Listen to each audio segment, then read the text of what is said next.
എല്ലാ കൂട്ടുകാർക്കും നമ്മുടെ കുഞ്ഞൻ വീഡിയോയിലേക്ക് വലിയൊരു സ്വാഗതം. ഇന്നത്തെ നമ്മുടെ വീഡിയോ എന്ന് വെച്ച് കഴിഞ്ഞാൽ ഒരുപാട് ഉപകാരപ്രദമാകുന്ന കുറേയേറെ കാര്യങ്ങൾ ഉൾപ്പെടുത്തിയിട്ടുള്ള ഒരു കുഞ്ഞൻ വീഡിയോയാണ്. കറിവേപ്പില നമ്മുടെ നിത്യജീവിതത്തിൻ്റെ ഭാഗമായിട്ട് ഉപയോഗിക്കുന്നൊരു കാര്യമാണല്ലോ. നമുക്ക് എല്ലാ വീടുകളിലൊന്നും ഒരുപാടൊന്നും കാണില്ല. കുറേയേറെ കിട്ടുന്ന സമയത്ത് അതെങ്ങനെ സൂക്ഷിച്ച് വെക്കുക എന്നുള്ളതൊക്കെയാണ് നമ്മൾ ഇന്ന് വീഡിയോയിൽ ഉൾപ്പെടുത്തിയിരിക്കുന്നത്. പിന്നെ കുറേയേറെ ടിപ്പുകൾ. നേരെ നമുക്ക് വീഡിയോയിലേക്ക് പോകാം.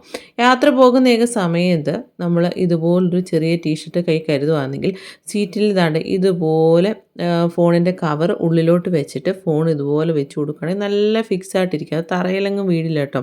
പ്രത്യേകിച്ച് കുട്ടികളൊക്കെ ഉണ്ടെങ്കിൽ, അല്ലെങ്കിൽ വലിയവരാണെങ്കിലോ, അല്ലെങ്കിൽ വീഡിയോ കോൾ വിളിക്കുകയോ വീഡിയോ കാണുകയോ, അല്ലെങ്കിൽ നമുക്ക് ഫോണാണെങ്കിൽ വളരെ സേഫായിട്ട് ഇങ്ങനെ വെച്ചിട്ട് നമുക്ക് ഉപയോഗിക്കാൻ പറ്റും. തറയിലെങ്ങും വീടില്ല, നല്ല ഇതായിട്ടിരിക്കും. കൈ നമ്മളിപ്പോൾ കുറേ നേരം യാത്ര ചെയ്യുന്ന സമയത്തൊക്കെ ഫോൺ ഒരുപാട് നേരം നമ്മൾ വീഡിയോ കാണുമോ അല്ലെങ്കിൽ വീഡിയോ കോളൊക്കെ ചെയ്യുകയാണെങ്കിൽ കൈ കഴക്കില്ല.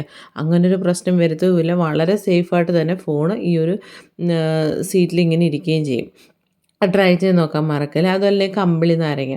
കമ്പിളി നാരങ്ങ എന്നാണ് നമ്മുടെ നാട്ടിൽ പറയുന്നത്. പല നാട്ടിൽ പല പേരിലാണ് അറിയപ്പെടുന്നത്. പല കളറിലുള്ളതുണ്ട്. ചുമപ്പ് പല കളറെന്ന് വെച്ചാൽ ഞാൻ കണ്ടിട്ടുള്ളത് ചുമപ്പും വെള്ളയാണ് കേട്ടോ.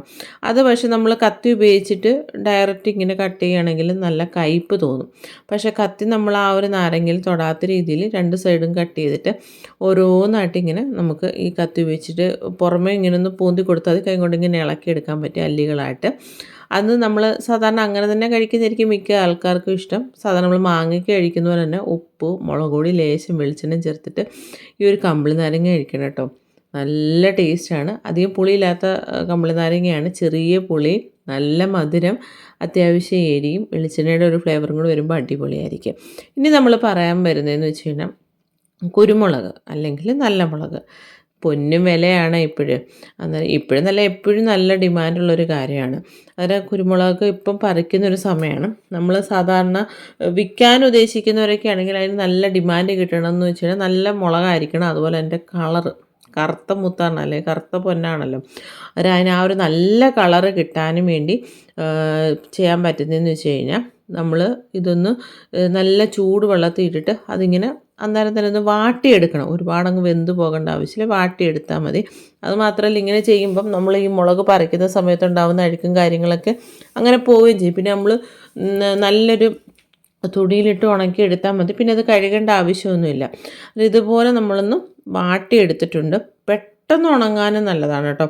അന്നേരം കുരുമുളകൊക്കെ ഒരുപാടുണ്ടെങ്കിലും അല്ലെങ്കിൽ കുറച്ച് നമ്മുടെ വീട്ടിലെ ആവശ്യത്തിനാണെങ്കിൽ പോലും ഇതിപ്പോൾ വീട്ടിലെ ആവശ്യത്തിനായിട്ടുള്ളതാണ് കേട്ടോ. അതിലൊന്ന് വാട്ടിയെടുത്തിട്ട് ഇതുപോലെ നമ്മൾ ഒരു കണ്ണാപ്പയിൽ ആ ഒരു വെള്ളം വാർന്നിട്ട് ഉണക്കിയെടുക്കണം. നല്ല കളർ കിട്ടും. ഒരു ദിവസം കൊണ്ട് തന്നെ ഇത്രത്തോളം നമുക്ക് ഉണങ്ങി കിട്ടിയിട്ടുണ്ട്. നല്ല വെയിലുണ്ടായിരുന്നു കേട്ടോ. അതായത് ഇതിപ്പം ഇതിനകത്ത് പൊട്ടും പൊടികളൊക്കെ നമ്മൾ ഒന്നും കൂടെ ഒന്ന് ഉണങ്ങിയതിന് ശേഷം ഒരു ദിവസം കൂടെ കഴിഞ്ഞിട്ട് നല്ലപോലെ പാറ്റി പറക്കി എടുത്താൽ മതി. എന്നാലും നല്ല ക്ലിയർ ആയിട്ട് കിട്ടും. ഇപ്പോൾ ഇതിൻ്റെ കളർ കാണുമ്പോൾ തന്നെ നിങ്ങൾക്ക് മനസ്സിലാവും എത്രത്തോളം നല്ല കറുപ്പായിട്ട് കിട്ടിയിട്ടുണ്ടെന്നുള്ളത്. നല്ല ഡിമാൻഡായിരിക്കും നമ്മൾ വിൽക്കുന്നവരെ സംബന്ധിച്ചുള്ളത്. ഇപ്പോൾ വീട്ടിലെ ആവശ്യത്തിനാണെന്ന് ഞാൻ പറഞ്ഞല്ലോ. അതുമല്ല, ചക്കയുടെ സീസണൊക്കെ തുടങ്ങിയല്ലോ. ഇങ്ങനെ അപൂർവമായിട്ടാണ് ഇപ്പോൾ ചക്ക കിട്ടുന്നത്. ഭയങ്കര ഡിമാൻഡുള്ളൊരു കാര്യമാണ്. അതായത് നമ്മൾ ചക്ക അധികം കട്ടിയില്ലാത്ത ചക്കയാണ് ഞാനൊക്കെ വറക്കാനെടുക്കുന്നത്. എന്നിട്ടിപ്പോൾ ചക്ക ഒട്ടും ഇല്ലാത്ത സമയത്താണെങ്കിൽ നമ്മൾ ഇങ്ങനത്തുള്ള ചക്ക എടുക്കും. അതിലിപ്പം ചക്ക കിട്ടിയ സമയത്ത് ഈ രണ്ട് സൈഡും നമ്മൾ തലയും വാലും എന്നാണ് പറയുന്നത്. ഒരു ചുളയുടെ തലയും വാലും കട്ട് ചെയ്തിട്ട് ആ ഒരു തലയും വാലും എടുത്ത് നമുക്ക് തോരനോ അല്ലെങ്കിൽ വേവിക്കുക എന്നൊക്കെ പറയാം. ആ രീതിയിൽ നമുക്ക് ചെയ്യാം. ഇതിപ്പോൾ നമ്മൾ ഒരു 5-6 ചുള ഇതുപോലെ തലയും വാലും കളഞ്ഞിട്ട് ഒരുമിച്ച് ഇങ്ങനെ കൈ കൊണ്ട് കൂട്ടിയതിന് ശേഷം ഇതുപോലെ കട്ട് ചെയ്ത് കഴിഞ്ഞാൽ ഒരേ സമയത്ത് ഒരുപാട് ചക്കച്ചുള നമുക്ക് അരിയാൻ പറ്റും. സമയലാഭമാണ്. വളരെ എളുപ്പമായിട്ട് ചെയ്യാവുന്നതാണ്. കൈയൊന്നും കഴയ്ക്കുകയോ അങ്ങനത്തുള്ള പ്രശ്നങ്ങളൊന്നുമില്ല. വളരെ പെട്ടെന്ന് നമുക്ക് ചക്ക ഇങ്ങനെ അരിഞ്ഞെടുക്കാൻ പറ്റും വറക്കാനും വേണ്ടി. അന്നേരം അധികം കട്ടിയില്ലാത്ത, ഇതിപ്പോൾ ഒട്ടും കട്ടിയില്ലാത്ത ചുളയായതുകൊണ്ടാണ് കുറച്ച് ഞാൻ വീതിയിൽ എടുക്കുന്നത് കേട്ടോ. പപ്പടം പോലെ ഇങ്ങനെ പൊന്തി വരുന്ന ടൈപ്പാണ്. ഈ ഒരു പരുവത്തിൽ കിട്ടും. എല്ലാം ഒരേ ഷേപ്പിൽ കിട്ടുകയും ചെയ്യും. നല്ല ചൂടായ എണ്ണയിൽ നല്ലപോലെ ചൂടായതിന് ശേഷം മാത്രമാണ് നമ്മൾ ഒരു ചക്ക വറുത്തെടുക്കുന്നത്. ചക്ക വറക്കുമ്പം സാധാരണ നമ്മൾ ഉപ്പും വെള്ളമായിരിക്കും മിക്ക ആൾക്കാരും ചേർക്കുന്നത്. ഉപ്പും വെള്ളത്തിൻ്റെയും കൂട്ടത്തിൽ ലേശം മഞ്ഞപ്പൊടിയും കൂടെ ഞാൻ ചേർക്കുന്നുണ്ട്. ആ ചക്കയ്ക്ക് അധികം കളറ് കുറവായതുകൊണ്ട് കേട്ടോ. അത് നമ്മൾ വറക്കുവാണെങ്കിലും ഉപ്പും മഞ്ഞപ്പൊടിയും വെള്ളം കൂടെ ചേർത്തിട്ട് ആ ഒരു നീരാണ് ഇത് നല്ലപോലെ വറന്ന് വന്നിട്ട് ആ ഒരു പതയുണ്ടല്ലോ അടങ്ങുന്നതാണ് അതിൻ്റെ കറക്റ്റ് പാകം. ആ ഒരു സമയത്ത് നമ്മൾ ഇതുപോലെ ഈ ഒരു നീരും കൂടെ ഒഴിച്ചു കൊടുക്കുക. ഒഴിച്ചതിന് ശേഷം എണ്ണയിൽ നിന്ന് വറുത്ത് കോരി എടുക്കുകയാണെങ്കിൽ നല്ലതാണ്. ഇതിപ്പോൾ കുറേ ദിവസത്തിന് വെക്കാനും വേണ്ടിയൊന്നുമില്ല, പെട്ടെന്ന് തന്നെ ഇത് തീരും. അത്രയ്ക്ക് ഡിമാൻഡാണല്ലോ, കാരണം നമുക്കിപ്പോൾ ചക്കയുടെ സീസൺ തുടങ്ങുന്നേ ഉള്ളൂ. അതായത് ആദ്യത്തെ ചക്കയാണ്, അന്നേരം പിന്നെ അത്ര നമുക്ക് സൂക്ഷിച്ച് വെക്കാൻ കാണില്ല. നല്ല ടേസ്റ്റുമാണ്. ഈ രീതിയിൽ നമ്മൾ ചക്ക വറുക്കുമ്പോൾ നല്ല കളറ് കിട്ടും. ഒരേ രീതിയിൽ ഒരളവിന് നമുക്ക് അരിഞ്ഞ് കിട്ടുകയും ചെയ്യും. പെട്ടെന്ന് നമുക്ക് ചക്കച്ചുള അരിഞ്ഞെടുക്കാനും പറ്റും. ചക്ക വേവിക്കാനാണെങ്കിലും ഈ രീതിയിൽ ചെയ്യുകയാണെങ്കിൽ ഭയങ്കര എളുപ്പകരമാണ്. 3-4 ഒരുമിച്ച് കൂട്ടിയിട്ട് നല്ല മൂർച്ചയുള്ള കത്തിയാണെങ്കിൽ പെട്ടെന്ന് നമുക്കത് അരിഞ്ഞെടുക്കാൻ പറ്റും. അതുകൊണ്ട് ഈ ഒരു രീതിയിൽ ചക്ക വറുത്ത് കിട്ടിയിട്ടുണ്ട്. ചക്ക വറക്കാൻ എനിക്ക് തോന്നിയിട്ടുണ്ട് അധികം എണ്ണയുടെ ആവശ്യമില്ല. കുറച്ച് എണ്ണയിൽ നമുക്ക് ചക്ക വറുത്തെടുക്കാൻ പറ്റും. കാരണം കാ വറക്കെന്ന് വെച്ച് അപേക്ഷിച്ച് നോക്കുമ്പോൾ ചക്ക വറക്കാൻ കുറച്ച് എണ്ണ മാത്രം മതി. നമ്മളിനി കറിവേപ്പില കുറേയേറെ കിട്ടുന്ന സമയത്ത് പല രീതിയിൽ നമ്മൾ സ്റ്റോർ ചെയ്ത് വെക്കാറുണ്ട്. നമ്മൾ ആദ്യം കഴുകി വൃത്തിയാക്കി അതിൽ വെള്ളമയം മാറ്റിയിട്ടൊക്കെയാണ് ചെയ്യാറുള്ളത്. നമ്മൾ പല രീതിയിലും ഇപ്പം 2 രീതിയിലാണ് ഞാനിന്ന് കാണിക്കുന്നത്. ഇനി മുമ്പ് ഞാൻ ചെയ്തിട്ടുള്ളതെന്ന് വെച്ച് കഴിഞ്ഞാൽ ഒരു ചില്ല് ബോട്ടിലിൻ്റെ അടിയിൽ ടിഷ്യൂ പേപ്പർ വെച്ചിട്ട് കഴുകി ഉണക്കിയിട്ടുള്ള കറിവേപ്പില അതിൻ്റെ മുകളിൽ വെച്ചിട്ട് അടച്ച് ഫ്രിഡ്ജ് വെച്ച് കഴിഞ്ഞാൽ കേടാകിയില്ല. കുറേ നാളത്തെ നമുക്ക് ഉപയോഗിക്കാം. എന്നാലും കുറേ നാൾ കഴിയുമ്പോഴത്തേനും അതിന് ചെറിയൊരു പൂപ്പൽ വരാൻ സാധ്യതയുണ്ട്. പക്ഷേ ഇപ്പം ഞാൻ ചെയ്യുന്നതെന്ന് വെച്ച് കഴിഞ്ഞാൽ നമ്മുടെ ഐസ് ട്രേ ഉണ്ടല്ലോ, നല്ലപോലെ കഴുകിയിട്ട് ആ വെള്ളം നനവോട് കൂടി തന്നെ ഈ ഒരു ഐസ് ട്രേയിൽ നമ്മളിത് വെക്കും. വെച്ചിട്ട് ആ ഒരു ഐസ് ട്രേക്കകത്തോട്ട് നമ്മൾ വെള്ളം നിരമ്പനെ ഒഴിക്കും. ഒഴിച്ചിട്ട് അതിനെ നമ്മളങ്ങ് ഫ്രീസറിൽ വെക്കുകയാണ് ചെയ്യുന്നത്. നമ്മൾ ആവശ്യത്തിനനുസരിച്ച് മാത്രം എടുത്താൽ മതിയല്ലോ. അങ്ങനെ നമുക്ക് ഉപയോഗിക്കാം. ഇതാകുമ്പം ആ ഒരു ഫ്രഷ്നെസ് കിട്ടും ഇലയ്ക്ക്. നമ്മൾ ആദ്യം പറഞ്ഞ ചില്ലി ബോട്ടിൽ വെക്കുകയാണെങ്കിൽ കുറേ നാളത്തിനകത്ത് കേട് കൂടാണ്ടിരിക്കും, ഒട്ടും നനവില്ലാണ്ട് വെക്കുകയാണെങ്കിൽ. അങ്ങനെ നമുക്ക് കറിവേപ്പില സൂക്ഷിക്കാൻ പറ്റും. സാധാരണ പെട്ടെന്ന് ചെയ്യാൻ പറ്റുന്നൊരു മാർഗ്ഗം ഇതുപോലെ ഫ്രീസറിലല്ല വെക്കുന്നത്, ഫ്രിഡ്ജിൽ വെക്കുക. ഇത് നമ്മൾ നേരെ ഫ്രീസറിലോട്ട് വെക്കുകയാണ് ചെയ്യുന്നത് കേട്ടോ. എന്നിട്ട് നല്ല ഐസായി കഴിയുമ്പം ഇതിനെ നമുക്ക് ആ ഒരു ഐസ് ട്രേയിൽ നിന്ന് മാറ്റിയെടുക്കാൻ പറ്റും. ഇങ്ങനെ ചെയ്യുമ്പോൾ അതിൻ്റെ ആ ഒരു കളറ് മാറില്ല. മറ്റേത് ഫ്രിഡ്ജിൽ വെക്കുന്ന സമയത്ത് അങ്ങനെയും കളർ മാറത്തില്ല. അതും കുറേ നാളൊരു 2 മാസം വരെയൊക്കെ യാതൊരു വിധമായ കേടും വരില്ല. അടിയിലും ടിഷ്യൂ പേപ്പർ വെക്കണം, മുകളിലും ടിഷ്യൂ പേപ്പർ വെക്കുന്ന ആ ഒരു ഈർപ്പം ആ ഒരു ടിഷ്യൂ പേപ്പർ അങ്ങ് വലിച്ചെടുക്കും.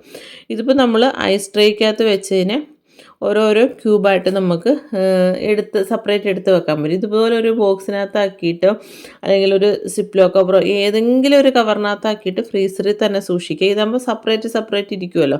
എന്നിട്ട് നമ്മൾ പാചകം ചെയ്യുന്നതിന് മുമ്പായിട്ടില്ല, രാവിലെ എണ്ണിക്കുമ്പോഴേ ഇതിൽ 1-2 ക്യൂബ് എടുത്തിട്ട് വെള്ളത്തിലിട്ടിട്ട് കുറച്ച് നേരം കഴിയുമ്പോഴത്തേന് അതിങ്ങനെ അലിഞ്ഞു വരും. ആ ഒരു ഫ്രഷായിട്ട് നമുക്ക് എടുക്കാം. മുമ്പേ പറഞ്ഞാൽ തന്നെ ഇതുപോലൊരു കവറിനകത്താക്കി വെക്കാം, ബോക്സിനകത്താക്കി വെക്കാം. ഭയങ്കര എളുപ്പകരമാണ്. അതൊന്നുമില്ലെങ്കിൽ ഒട്ടും വെള്ളം നനവില്ലാതെ സിപ്ലോ കവറിനകത്താക്കി കരിവേപ്പില വെക്കാം, ബോക്സിനകത്താക്കി വെക്കാം. പക്ഷേ എന്നാലും അതിൻ്റെ ഒരു കളറ് നഷ്ടപ്പെടും. നമ്മൾ ഇതുപോലെ ഒരു പച്ച കളറ് കിട്ടത്തില്ല, ഫ്രഷായിട്ടിരിക്കത്തില്ല കേട്ടോ. ഇത് നല്ല ഫ്രഷായിട്ടിരിക്കും നമ്മുടെ ഒരു കറിവേപ്പില പാചകം ചെയ്യുന്ന സമയത്ത്. ഫ്രഷ് പല രീതിയിൽ നമുക്ക് സൂക്ഷിക്കാം. അതായത് ഞാൻ ഇത് വീഡിയോയിൽ കാണിച്ചില്ലെന്നേ ഉള്ളൂ. ബോട്ടിൽ നമുക്ക് സൂക്ഷിക്കാൻ പറ്റും. അതുപോലെ തന്നെ ചില്ലി ബോട്ടിലല്ലെങ്കിലും നമ്മുടെ ഡിസ്പോസിബിൾ പാത്രത്തിനകത്തും അടി ടിഷ്യൂ പേപ്പർ വെച്ചിട്ട് മുകളിൽ നല്ലപോലെ കഴുകി ഉണക്കിയിട്ടുള്ള ഈ ഒരു കറിവേപ്പില അല്ലെങ്കിൽ മല്ലിയില എല്ലാം ഇങ്ങനെ നമുക്ക് സൂക്ഷിക്കാം കേട്ടോ. ഇതിപ്പോൾ നമ്മൾ ചെയ്യുന്നത് രണ്ടാമത്തെ രീതിയിൽ നല്ലപോലെ കഴുകിയെടുത്തിട്ട് നമ്മളൊരു തുണി ഉപയോഗിച്ചിട്ട് നല്ലപോലെ തുടച്ചെടുക്കണം. ഒട്ടും തന്നെ വെള്ളം നനവ് പാടില്ല കേട്ടോ.